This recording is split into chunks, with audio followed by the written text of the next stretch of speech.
भगवान, मेरा बेटा कहीं दिखाई नहीं दे रहा। कहाँ चला गया होगा? कल का गया हुआ है, अभी तक लौट कर नहीं आया। किट्टू बेटा, कहाँ चला गया तू? कहीं कोई भूत तो उठा नहीं ले गया जी उसे?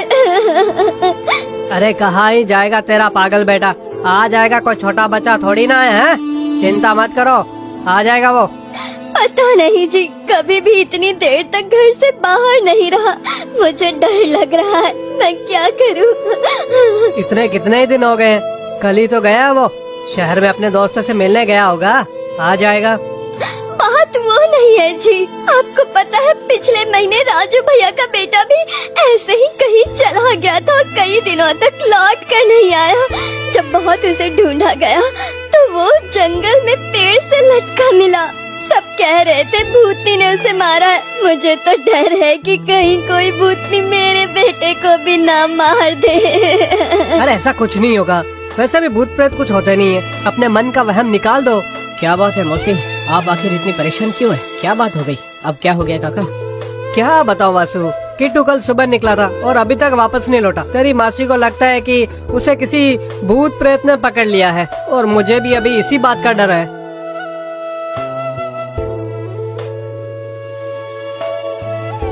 हाँ वो तो है, राजू काका के बेटे सिद्धू को कोई आर्थिक परेशानियां तो नहीं थी, परिवार में कोई कलेश भी नहीं है, उसे भला जंगल में जाकर फांसी लगाने की क्या जरूरत पड़ी होगी? ये तो कोई भूत प्रेत का काम है। आप भी न काका, उसने तो खुद फांसी लगा ली थी, क्या पता क्या वजह थी। मैं भी 4 दिनों के लिए गांव से बाहर था, वरना मैं पता लगा ही लेता कि आखिर बात क्या हुई थी। पर अब तो तुम गांव में हो ना, तो क्या तुम किट्टू का पता लगा सकते हो उसे क्या हुआ? ठीक है, तो मैं थोड़ी देर में आता हूँ। किट्टू जहाँ कहीं भी होगा उसे ढूंढ कर लाऊंगा। आप बस चिंता मत कीजिए, मैं बस अभी के अभी निकलता हूँ। इसके बाद वासु किट्टू को ढूंढने जंगल में निकल पड़ता है। तभी रास्ते में एक व्यक्ति कहता है, अरे तुम कहाँ जा रहे हो? कहीं जंगल की ओर तो नहीं जा रहे हो ना? रास्ते में क्यों?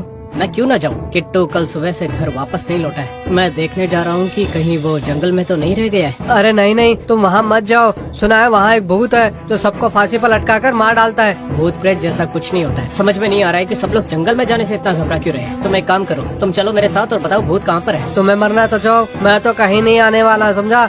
भूत है वहाँ पर, मेरी मानो तो घर लौट जाओ तुम। चिंता मत करो, मैं हूँ ना तुम्हारे साथ, कुछ हुआ तो मैं तुम्हें बचा लूंगा। चलो चलते हैं। अच्छा तुम क्या करोगे? अगर भूत ने पकड़ लिया तो तुम क्या ही बचा पाओगे? मैं नहीं आ रहा, मुझे जाने दो। इसके बाद वो व्यक्ति वहाँ से चला जाता है। वासु जंगल की ओर बढ़ता है। सभी इतने विश्वास के साथ कह रहे हैं कि भूत है, जैसा उन्होंने आंखों से देखा।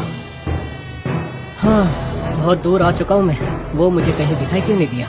कहाँ गया होगा? किट्टू, ओ किट्टू, कहाँ पर है तू? तुझे मेरी आवाज सुनाई दे रही है क्या? ना जाने कहाँ गया होगा। मुझे तो बहुत भूख लग गई है। हाँ, मुझे वहाँ पर एक आम का पेड़ दिखाई दे रहा है, पेड़ से कुछ फल तोड़ लेता हूँ। अरे बाप रे, फल खाने के बाद तो मेरा पेट ही भर गया है। इस पेड़ के फल तो काफी स्वादिष्ट है, मैं थोड़े बहुत घर पर ले जाता हूँ। अरे ये साड़ी कहाँ से आ गई? मुझे तो ऐसा लगता है कि ये साड़ी हवा से उड़कर पेड़ में फंस गई थी। इसका मतलब सिद्धू भी इसी तरह पेड़ से लटककर खुद को छुड़ा नहीं पाया होगा, इसलिए मर गया होगा। पर ये किसी भूत का काम तो नहीं लगता है मुझे। पर किट्टू आखिर गया तो गया कहाँ? इसके बाद वासु अपने गांव लौट रहा था कि तभी उसे किट्टू मिला। किट्टू तू यहाँ पर है? मुझे बता, तू कहाँ पर चला गया था? तुझे पता है तेरे माँ बाप तेरी कितनी चिंता कर रहे थे। वो तो वैसे ही बेकार में परेशान होते हैं। शहर में मेरे दोस्त राजा ने बताया था कि नई फिल्म लगी है, तो मैं वहीं देखने गया था। नई फिल्म है ना, इसलिए टिकट नहीं मिली, और मिली भी तो रात के शो की 2 टिकट मिली सिर्फ। रात को नहीं निकल सकता था, इसलिए सुबह निकला। तुझे पता है यहाँ गांव में सभी को लगता है कि तुझे कोई भूत उठा कर ले गया है। तभी तो मैं रात को ना आकर अब आ रहा हूँ। जंगल के भूत ने अपने सिद्धू को फांसी लगाकर मार डाला है। चलो चलो यहाँ से जल्दी चलते हैं। बावला हो गया है क्या? कोई भूत वूत नहीं होता। पता नहीं कहीं से एक साड़ी आकर अचानक से पेड़ में फंस गई थी। पेड़ से उतरते वक्त वो साड़ी उसके गले में फंस गई होगी और उसकी मौत हो गई होगी। तुम्हें पता है वो सेम घटना मेरे साथ भी हुई है। चलो एक बार तुम्हारी बात को मान भी लूं, पर जंगल में साड़ी किसने छोड़ी होगी? अरे किसी ने नहीं छोड़ी होगी, किसी ने साड़ी सुखाने रखी होगी और तेज हवा चलने के कारण वो साड़ी इसी जंगल में आ गई थी। तो क्या जंगल में कोई भूत नहीं है? ये अच्छा है, ये तो बहुत अच्छी बात है। पर रुद्रपुर गांव के लोगों का ये मानना है कि गांव में भूत है। वो सभी अपने घर के बाहर ओ स्त्री कल आना ऐसा लिखकर रखते हैं। सुनो, सारे काम जैसे के तैसे छोड़ दो, शाम हो रही है। अगर दोनों यहीं पर रुके तो भूतनी आकर हमें उठाकर ले जाएगी। बस हो गए, सारे काम खत्म, पोटली बांध रही हूँ। हाँ, अब चलिए। हमारे घर जाने से पहले कहीं अंधेरा ना हो जाए। मुझे तो डर लग रहा है कि कहीं से भूत आकर हमें पकड़ ना ले। हम हर रोज ऐसे ही डर में जीते हैं। पिछले कुछ सालों से यही सब चल रहा है। पता नहीं ये सब कब तक चलता रहेगा। कोई तांत्रिक भी हमारे गांव में आना नहीं चाहता। सब ने कोशिश कर कर देख ली है। अब चलो, ये बातें हम बाद में कर लेंगे, अभी चलते हैं। इस तरह हर रोज सभी अंधेरा होने से पहले ही अपने घर लौट जाया करते। फिर एक दिन एक व्यापारी आया। हे हे हे हे हे, जल्दी चलो यहाँ से, अंधेरा हो रहा है। हे हे हे हे, हे भगवान, लगता है वो आ गई है। जल्दी चलो यहाँ से। हे, अरे चलो यहाँ से। हे, हे, हे, हे, हे। अच्छा, तो तुम मुझसे बचकर भागना चाहते हो? ये सामान लेकर कहाँ जा रहे हो? क्या है इन सब में? हाँ, बताओ बताओ। वो इसमें कीमती सामान है। बादाम, काजू, पिस्ता और अनाज भी है, और कुछ साग सब्जियाँ भी रखी है मैंने अपने घर के लिए है। हाँ, आज तो अच्छा खासा माल हाथ लगा है। बहुत अच्छा लगा। अब मैं तुम्हें यही मारकर सारा सामान अपने साथ ले जाऊंगी। नहीं, तुम चाहो तो ये सारा सामान लेके जाओ, पर मुझे मत मारो, मुझ पर दया करो। देखो, मैंने इस गाड़ी पर ये भी लिखा रखा है कि ओ स्त्री तुम कल आना। अच्छा, जब तुम्हें पता है कि रात में कोई भी मिले मैं उसे छोड़ती नहीं, तो फिर तुम इसी समय क्यों निकले? अब तो तुम्हें मुझसे कोई नहीं बचा पाएगा। हाँ। जब मैं शहर से सामान गाड़ी में चढ़ा रहा था, तब अचानक से बारिश शुरू हो गई। बारिश में भीगकर सामान खराब ना हो जाता, इसी के डर से मेरे को निकलने में बहुत देर हो गई। आइंदा इस टाइम पर बाहर नहीं आऊंगा मैं। अब ये सब सोचने का समय नहीं है। अगले दिन गांव के सभी लोग गांव के बीचों बीच इकट्ठे होकर इस घटना के बारे में चर्चा करते हैं। दिन प्रतिदिन चुड़ैल का आतंक बढ़ता जा रहा है। और तो और कल से व्यापारी सुभाष भी गायब है। शहर में उसके बारे में कुछ पूछा तो पता चला कि वो कल शाम से ही वहाँ से निकल चुका था। इसका मतलब उसे गांव आते आते रात हो गई थी। हाँ, वो रात तक ही गांव पहुंचा होगा। फिर तो सोचने की जरूरत नहीं है, उस चुड़ैल ने ही सुभाष को गायब किया होगा। यह इस महीने की तीसरी घटना है। हाँ, ऐसा ही चलता रहा तो गांव एक दिन बंजर हो जाएगा। मैं एक तांत्रिक को जानता हूँ, पर वो गांव सीतापुर में रहता है। वो गांव यहाँ से काफी दूर है। मैं कल सुबह रवाना होकर उन्हें अपने साथ ही ले आऊंगा। इससे पहले जो तांत्रिक आए थे वो भी यहाँ से गायब हो चुके हैं। ये चुड़ैल तांत्रिक को वश में आने वाली नहीं है। हमें अपनी कोशिश करते रहना चाहिए। इसके बाद गांव के मुखिया रंगनाथ सीतापुर के लिए अगले दिन निकल पड़ते हैं। रास्ते में वासु का घर आता है। अरे काका, आप यहाँ? आज आप मेरे घर कैसे आए? क्या कोई जरूरी काम था? मुझे बुला लेते।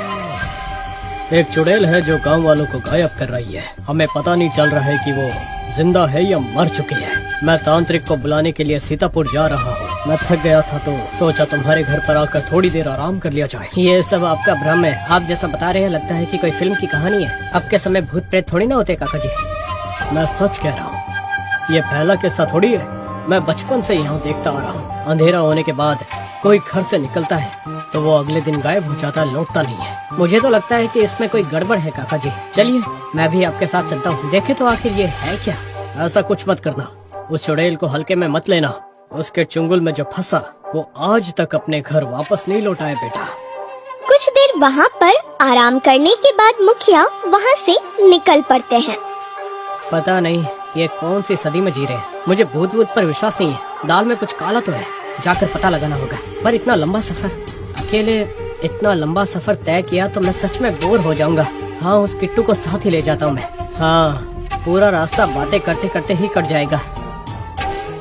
अरे सुनना किट्टू, सुना है शहर में एक नई फिल्म लगी है, चल साथ में देखते हैं। अरे ये क्या, आज तक तुमने कभी फिल्म देखने की बात नहीं की, आज अचानक क्यों? हम दोनों को साथ में फिल्म देखे हुए बहुत समय हो गया है ना, तो चल देखते हैं। फिल्म के लिए मैं ना नहीं करूँगा, तुम्हारी मर्जी है। चलना है तो चलते हैं। वैसे भी मैंने एक फिल्म तो कल ही देखी है, पर तेरे लिए जाऊंगा मैं। शहर यानी अपने गांव के पास वाला नहीं, रामपुर में। मैंने सुना है वहाँ नई नई फिल्में लगती है। अच्छा, पर वो तो यहाँ से बहुत दूर है ना। क्या उतनी दूर जाना जरूरी है? तू बस कल सुबह 10 बजे तैयार रहना, हम चलेंगे, ठीक है? इसके अगले दिन वो दोनों रामपुर पहुंचकर फिल्म देखकर बाहर आते हैं। फिल्म सच में बहुत अच्छी थी, मुझे मजा आ गया। अब जल्दी चलो, हमें गांव लौटना होगा वरना हमें देर हो जाएगी। इतनी दूर हम इस समय कैसे जा सकते हैं? यहाँ पास में ही मेरे रुद्रपुर में काका जी रहते हैं। आज रात वहीं रुककर कल सुबह गांव चलते हैं ना? अरे हाँ, इतनी देर से हम गांव नहीं जा सकते। चल तेरे काका के यहाँ चलते हैं हम। फिर वो दोनों उस रात के लिए रुद्रपुर चले जाते हैं। उन्हें वहाँ पहुँचते ही रात हो जाती है। अरे वासु, ये क्या है? ये घर के बाहर क्या लिखा है? ओ स्त्री कल आना। मैंने सुना है कि यहाँ एक चुड़ैल रहती है जो कि बहुत ही ज्यादा खतरनाक है। रात के समय में उसे कोई दिख जाए तो वो उन्हें अपने साथ उठा ले जाती है। इसीलिए सबने अपने घर के बाहर लिखा है कि वो कल आए, इसीलिए वो स्त्री उनके घर पर नहीं जाती है। अरे वाह, बहुत बढ़िया, तूने बहुत अच्छी कहानी सुनाई है। मुझे लगता है बहुत फिल्म देखने लग गया आजकल तू, है ना? सच कह रहा हूँ किट्टू, तू देखना, इस समय गांव में कोई भी दिखाई नहीं दे रहा है। सब घरों में चिटकनी लगाकर अंदर बैठे हुए हैं। सुना है कल ही व्यापारी को उसके सामान से भरी गाड़ी को चुड़ैल ने अपने साथ गायब कर लिया। कौन हो तुम दोनों?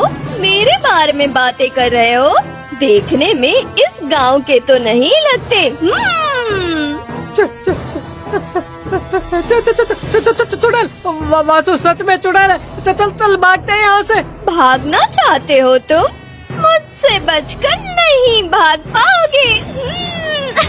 चुड़ैल, देखो तुम कितनी ज्यादा खूबसूरत हो। मुझे तो विश्वास ही नहीं होता है कि तुम चुड़ैल हो। सच बताओ, कौन हो तुम? क्या मैं रूपवान हूँ?